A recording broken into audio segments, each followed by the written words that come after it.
Hello students, how are you all? Welcome to my channel that is direction of chemistry बच्चा। तो आज का हमारा lecture we deal with lecture intermediate. ठीक है, फॉर इन्फॉर्मेशन, जिन्होंने मेरे प्रीवियस लेक्चर वॉच नहीं किए, please definitely watch these lectures.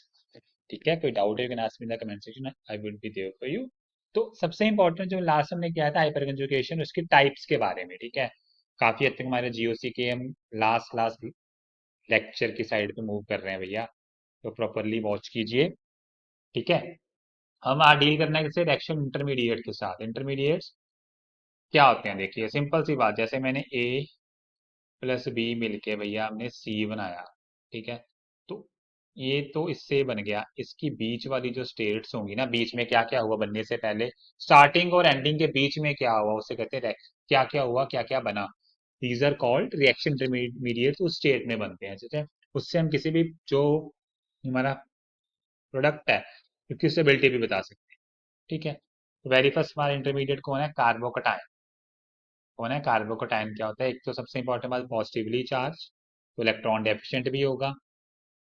6 electron in its outer most shell after sharing. ठीक है, आफ्टर शेयरिंग के बाद 6 इलेक्ट्रॉन होते हैं भाई। ठीक है, sp2 हाइब्रिडाइज, sp2 मतलब p ऑर्बिटल वेकेंट होगा।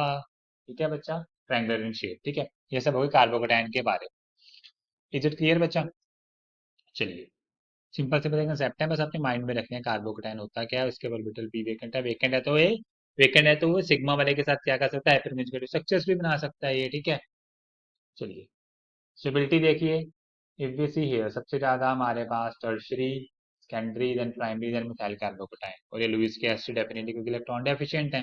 ठीक है, अगर आपको नॉर्मली आपको अगर एडवांस का पेपर वगैरह देना है ना, तो उसके लिए आपको स्टेबिलिटी, ठीक है, ये सिंपल मैंने बता दिया, on the base of inductive इसे एक्सप्लेन कर सकते हो, कोई दिक्कत नहीं है। ठीक है, जितने ज्यादा अल्काइल ग्रुप उतना ज्यादा इंडक्टिव इफेक्ट, बट जनरली आप ये बात माइंड में रखिएगा कि कार्बोकेटाइन की स्टेबिलिटी है वो किस पे डायरेक्टली प्रोपोर्शनल, किस पे करती है?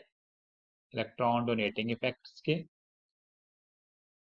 डोनेटिंग मतलब सबसे ज्यादा हमारा प्लस आर, आर का फैक्टर, फिर हमारा प्लस एच, फिर हमारा प्लस आई। अल्टीमेटली अगर हमारा जो प्लस है उसके सीधा है तो इन्वर्सली होगी माइनस के। ठीक है, minus R, minus H, minus I, तो ये हमारी है स्टेबिलिटी का ऑर्डर। ठीक है, स्टेबल जितना ज्यादा होगा उतना वो रिएक्टिव कम होगा, ये बात माइंड में रख लेना। जितना ज्यादा स्टेबल उतना कम रिएक्टिव। रिमेंबर, जितना ज्यादा स्टेबल उतना कम रिएक्टिव। जैसे हम अभी आपको बात करें, स्टेबिलिटी छोटी सी पूछ लें हम आपको कार्बोकेटाइन की, एक तो मैंने बताई दी कार्बोकेटाइन की यहाँ पे ना। ठीक है, तो कुछ एक प्रॉपर हम करेंगे स्टेबिलिटी। अगर हम ऐसे देखें in the case of carbocation, तो इन्हें हम ऐसे भी प्लॉट कर सकते हैं, सिंपली वो मॉल लाइन के फॉर्म में भी लिख सकते हैं। ठीक है बच्चों, कोई दिक्कत तो नहीं है ना? ठीक है, ठीक है, तो अगर हम सिंपल एग्जांपल एक और आपके लिए प्रॉपरली बेस करना काफी इंपॉर्टेंट है, लाइक दिस वन। इनमें अगर हमने स्टेबिलिटी बतानी है कार्बोकेटाइन की, हमारे पास स्ट्रक्चर है तीन, फर्स्ट, सेकेंड, थर्ड। इजिली में थोड़ा सा हार्ड करें। ठीक है, एक स्ट्रक्चर और प्लॉट करते हैं आपके लिए, चौथा स्ट्रक्चर, फिर आप बताना। ये इस प्रकार का है। ठीक है, CH2 पॉजिटिव, यहाँ पे मैंने लगा, ये बहुत इंपॉर्टेंट है आईआईटी के लिए क्वेश्चन बच्चा, ये Cl लगा दिया। अब ये बना चौथा स्ट्रक्चर। इनमें सबसे ज्यादा सबसे इंपॉर्टेंट बात देखिए, इलेक्ट्रॉन डोनेटिंग ग्रुप लगा भैया, दिस वन, दिस। तो अल्टीमेटली मैंने पहले बताया, उससे सीधा जितने ज्यादा इलेक्ट्रॉन डोनेटिंग ग्रुप, जितना इलेक्ट्रॉन डोनेटिंग इफेक्ट ज्यादा होगा उतना वो कार्बोटाइन स्टेबल होगा, क्योंकि वो पॉजिटिव चार्ज है। पॉजिटिव चार्ज क्या चाहता है?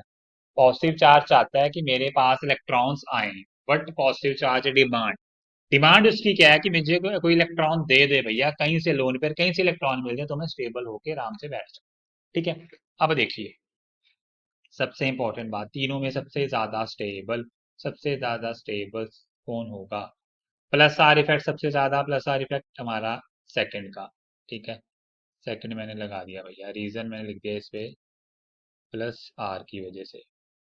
बचे हमारे पास फर्स्ट, थर्ड और फोर्थ।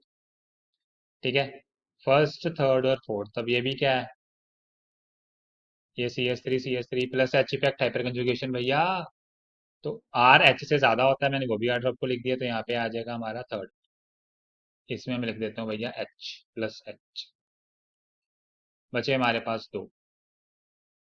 ठीक है, अब देखिए भैया, इसमें क्यों फंसते हो मैंने पहले आई थिंक डोंट थिंक तो बताया, नहीं बताया, just I will just repeat छोटी सी बात।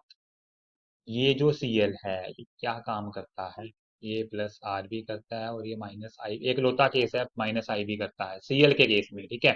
हेलो जी। तो बट आप हमेशा हमेशा एक बात है, ओवरऑल इसका जो दोनों का नेट होगा ना, अगर हम किसी से इसको कंपेयर कर रहे हैं, लेफ्ट प्रोफाइल का हम अटैक नहीं करवा रहे भाई, चारों में अगर हमारा कंपैरिजन चल रहा है, तो इसका जो आपने याद रखा, नेट इफेक्ट क्या होता है, नेट रिजल्ट क्या होता है, नेट रिजल्ट होता है खींचता है, नेट में विड्रॉ आता है इसका, ठीक है। तो विड्रॉ से तो वो अनस्टेबल हो जाएगा, तो यानी कि हमारा ऑर्डर क्या आ जाएगा, पहले यहाँ पे नंबर 1, फिर हमारा नंबर 4। तो किसका नेट इफेक्ट क्या है, ये खींचता है, ठीक है, विड्रॉ। ठीक है, तो बहुत देखने में काफी आसान है, बट काफी ज्यादा इसमें सोचना पड़ता है भैया। ये हमारा ऑर्डर हो गया stability of carbocation. Is it clear बच्चा? ये हमारा है स्टेबिलिटी ऑफ कार्बोकटायन का ऑर्डर। ठीक है, किसी बच्चे को कोई भी डाउट हो please ask me in the comment section, I would be there for you students. ठीक है, नेक्स्ट लेक्चर में हम मिलेंगे एक मजेदार चीज के साथ, आप भी देखोगे भैया ये भी कार्बोकटायन होता है और ये स्टेबल है या नहीं। ठीक है, मिलेंगे नेक्स्ट में बच्चा। Bye bye, thank you so much for watching my video, please like this video and subscribe my channel, thank you.